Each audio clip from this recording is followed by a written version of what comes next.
अस्सलामुअलैकुम my YouTube family, कैसे हैं आप सब। उम्मीद करती हूँ खैरियत से होंगे। और कैसे जा रहे हैं आपके दिन। मेरे तो बहुत ज़्यादा मसरूफ़, क्योंकि आपको पता है कि मैं यहाँ से शिफ्ट हो रही हूँ, तो इस वजह से हर चीज़ पैकिंग कर रहे हैं। हर चीज़ हमने बेच दी है, यानी कि सब कुछ, डाइनिंग टेबल, अलमारियाँ और बर्तनों के रैक वगैरह, हर चीज़, इवन के सब कुछ, यानी कि हमने कहा कि सब खाली कर दें, सिर्फ अपना ज़रूरत का सामान ले लें। जहाँ भी हम जाएंगे तो वहाँ भी हम दूसरी चीज़ें जो है ना वो वहाँ से परचेज़ कर लेंगे। तो खैर, आप यहाँ देख सकते हैं कि सारी चीज़ें उधम मतलब मची हुई है। हमने पर्दे शर्दे सारे निकाल के धो दिए हैं, सारे बिस्तर वगैरह धो लिए हैं, कार्टन्स वगैरह सब पैक कर लिए, यहाँ के भी पर्दे निकाल लिए।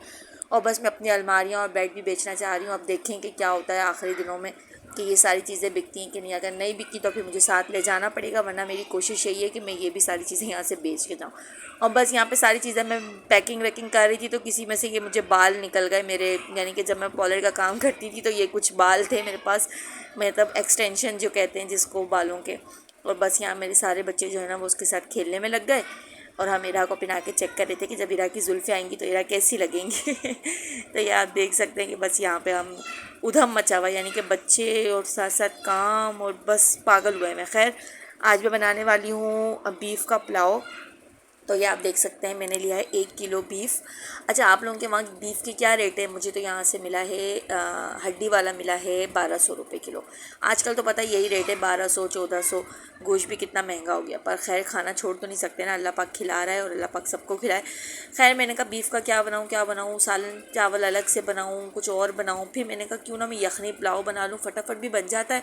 और यह है कि कामों के हिसाब से चावल बना लो तो जल्दी हो जाता है। तो बस मैंने कुकर में गोश्त डाला, अदरक लहसुन प्याज, साबुत गरम मसाला, धनिया, सौंफ और ये सब चीज़ें डाल के मैंने प्रेशर कुकर चढ़ा दिया। ये 10-15 मिनट में जो है ना गोश्त बिल्कुल गल जाता है, क्योंकि बच्चे का गोश्त तो बिल्कुल रूखा मैं लेती हूँ, बिल्कुल भी। तो फेल को मुझे चिकनाई पसंद नहीं है, तो हम लोग बिल्कुल रिवाज वाला चिकना कोई भी बिल्कुल नहीं लेते। खैर नीचे मिठाई बट रही थी, यानी कि जलेबियाँ बट रही थी, और आवाज़ें लगा रहे थे बच्चों को कि आके ले जाओ। तो बस यहाँ पे सिन्नान और दारिम गए और जो है ना वो जलेबी लेकर आए, हर जुमेरात को यहाँ पे बटती है। तो खैर हमने फिर ये सब खाया।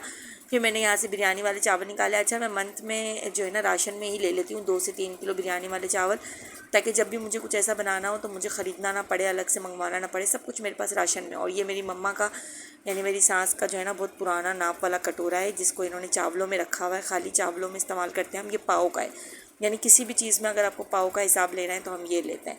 तो बस यहाँ पे मैंने ये 4 डब्बे यानी कि 1 किलो चावल निकाले, इसको मैंने भिगाए, और साथ साथ जो है ना मैंने देखा कि कुकर में भी हमारा जो है ना वो मसाला, सॉरी, यखनी बन रही थी। और अभी कुछ मकान मालिक ने जो है ना किसी को घर देखने के लिए भेज दिया था, तो बस यहाँ से फिर मैंने थोड़ी देर काम रोका और उनको मैंने घर वर दिखाया, उनसे थोड़ी बातें की। वो सारी चीज़ें पूछ रही थी कि इस घर में क्या सहूलत है, क्या नहीं है, सब कुछ। खैर बस अल्लाह पाक से दुआ है कि अल्लाह पाक सब किराएदारों के अपने जो है ना वो घर नसीब फरमाए, सबके हमारे अपने घर हो जाएं, क्योंकि घरों का ना होना बहुत बड़ा मसला है। यकीन माने अल्लाह पाक सबको अपने अपने घर दे दे। तो बस यहाँ मैंने बासमती राइस थे, मैं सेला तो बिल्कुल भी यूज़ नहीं करती, मुझे पर्सनली नहीं पसंद, ना मेरे हस्बैंड को पसंद है, तो मैं हमेशा बासमती चावल ही लेती हूँ। खैर मैंने यहाँ पे ये सब किया। बच्चे यहाँ पे अपनी दादी के साथ बैठ के चीज़ें खा रहे थे, और यहाँ कल जो है ना तो फेल लेकर आए थे ये रेड वाले अंगूर। अच्छा, इसका नाम इन्होंने इतना अच्छा रखा है कि टॉफ़ी अंगूर। जी, बड़े मज़े के होते तो वैसे ही हैं जैसे अंगूर होते हैं, लेकिन जो है वो बड़े मज़े के थे, सबने बहुत शौक से खाए। बड़े मज़े के होते हैं, लेकिन थोड़े से गंदे होते हैं, एक्स्ट्रा मिट्टी विट्टी लगी हुई थी, लेकिन मैंने इसको अच्छे से वॉश किया। फिर हम लोगों ने बैठ के जो है ना ये मतलब अंगूर खाए, बहुत मज़े के थे। और अगर आपको पीछे चीखने की आवाज़ें आ रही तो प्लीज़ अवॉइड करें, मेरी बेटी बहुत चीखने लग गई है। फिर मैंने कहा चलें बच्चों की तरह हमें भी कभी जो है ना वो चीज़ें खानी चाहिए बच्चों वाली, तो मैंने भी यहाँ पे बच्चों के साथ पापड़ खाया। और मैंने इरा के लिए कस्टर्ड बनाया था, जो ये बिल्कुल नहीं खाना चाहती, यकीन माने कुछ नहीं खाती, ये सिर्फ खेल रही थी कस्टर्ड के साथ। और फिर मैंने उठा के ऐसे ही फेंक दिया पूरा, क्योंकि इसने पानी पानी कर दिया था। खैर फिर मैंने यहाँ पे मसाला भूना, मैंने पतीली में अच्छे से घी तेल जो भी आपको डालना है वो डाला, प्याज ब्राउन की, टमाटर, दही, हरी मिर्चें, साबुत गरम मसाला, नमक, अजीनामोटो, और जो है ना इसके अलावा बस और कोई सब थोड़ा सा पिसा हुआ गरम मसाला मैंने डाला, और थोड़ी सी कुटी हुई लाल मिर्च, क्योंकि उसका टेस्ट बहुत अच्छा आता है। सारे मसालों को मैंने से अच्छे से भून लिया। उसके बाद मैंने यखनी में से निकाल के गोश्त डाल दिया। अच्छा, जब भी आप बीफ का या चिकन का जो भी पुलाव बनाए ना, तो एक चीज़ का ख्याल लाजमी रखिएगा, जिसका मुझे अब अंदाज़ा जाके हुआ है इतनी दफ़ा बनाने के बाद, कि आपने जो है ना वो इन चावलों में घी या तेल जो भी आप इस्तेमाल करें उसकी क्वांटिटी थोड़ी सी ज़्यादा रखिएगा, क्योंकि तभी आपका पुलाव जो है ना वो बाहर की तरह बनेगा। जैसे हम बाहर से खाते हैं ना लेकर बीफ पुलाव, चिकन पुलाव, यखनी पुलाव, हैदराबादी पुलाव, फलां पुलाव, तो वो क्यों इतने टेस्टी होते हैं ये मुझे अब पता चला कि उनमें घी तेल थोड़ा ज़्यादा होता है। हमारे चावल क्या होते हैं, ड्राई हो जाते हैं। हम उसको इतना ड्राई कर देते हैं, यानी कि थोड़ा बहुत हम अंदाजे से अपना घी तेल डालते हैं और बस बना लेते हैं। लेकिन यकीन माने आप अब जब भी पुलाव या यखनी पुलाव जो भी है, किसी भी किस्म का पुलाव आप जब भी बनाए ना, तो बस आप इस बात का लाजमी ख्याल रखिएगा कि आप उसमें घी या तेल जो भी आप इस्तेमाल करते हैं वो उसकी क्वांटिटी थोड़ी ज़्यादा रखिएगा। फिर आप देखिएगा आपका पुलाव कितने मज़े का बनेगा। खैर मैंने गोश्त डाल दिया था, उसकी सारी यखनी भी डाल दी और जो भी साबुत मसाला था उसको मैंने एक तरफ निकाल के फेंक दिया, क्योंकि उसका यखनी में टेस्ट आ गया, वो अब हमारे किसी काम का नहीं, यानी कि सौंफ और मतलब धनिया वगैरह।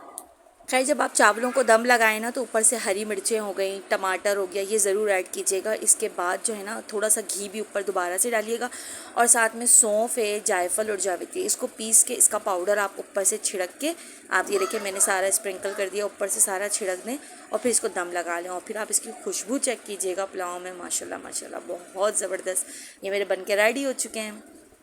और बस जैसे ही मेरे हस्बैंड ऑफिस से आ जाते हैं तो हम खाना खाने बैठ जाते हैं। तो आप ये देख सकते हैं हम खाना खा रहे हैं, बहुत मज़े का पुलाव बनाया है।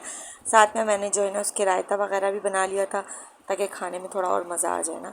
तो बहुत मज़े के बने थे। इसी तरीके से आप भी बनाया करें, जब भी बनाएं तेल और घी जो भी आप डालें इतना डालें कि चावल रूखे ना लगें। तो आपके अगर चावल रूखे नहीं होंगे तो बहुत मज़ा आएगा। खैर खाना मैंने खा किया, बस ये बच्चों के साथ में लगी हुई थी। और तुफ़ेल को आजकल बहुत लस्सी पीने का शौक़ हुआ हुआ है, ये हर रात को उठा के अपने लिए लस्सी ले आते हैं, हर 1-2 दिन छोड़ के इनको लस्सी पीनी होती है। तो खैर यहाँ फिर हमने लस्सी वगैरह पी रात को।